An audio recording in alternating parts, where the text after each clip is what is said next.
Hey everyone, welcome back to my channel.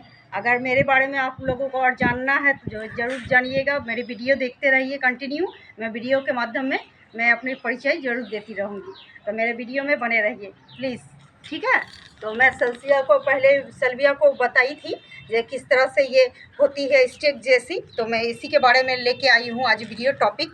इसी के बारे में टॉपिक है। देखिए इसी तरह से निकलती है स्टिक के जैसी। देखिए नीचे से, ये देखिए 1 है, 2 है ना, यहाँ 3 है, 4 है, इधर देखिए इधर 5 है, 6 है, 7 है। এই যে দেখুন পুরো ভরে যাচ্ছে আস্তে আস্তে। যত পাতা তত ফুল, মানে যতগুলো পাতা আছে না তত তত ফুল আছে, মানে ব্রাঞ্চে ব্রাঞ্চে ফুল হয়ে থাকে, এরকমই হয়ে থাকে।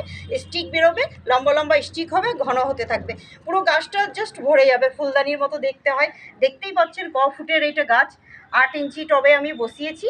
আর গাছটি দেখতে পাচ্ছেন 1 ফুটের গাছে এত সুন্দর এত ঘন যদি ফুল হয়, আর এত সুন্দর যদি রজনীগন্ধার মতন স্টিক চারিদিক দিয়ে বেরোয়, কীরকম লাগে দেখতে, তাহলে আপনারাই জানাবেন যে আমার গাছটি কীরকম হয়েছে না হয়েছে। যদি আমার গাছের ভিডিও আপনাদের ভালো লেগে থাকে অবশ্যই করে আমার চ্যানেলটিকে সাবস্ক্রাইব ফলো করবেন, আর আমার সঙ্গে সাথে পাশে থাকবেন নিত্য নতুন ভালো ভালো ভিডিও দেখার জন্য। তাহলে আজকের মতো এতটুকুই। Tata, bye bye, thank you.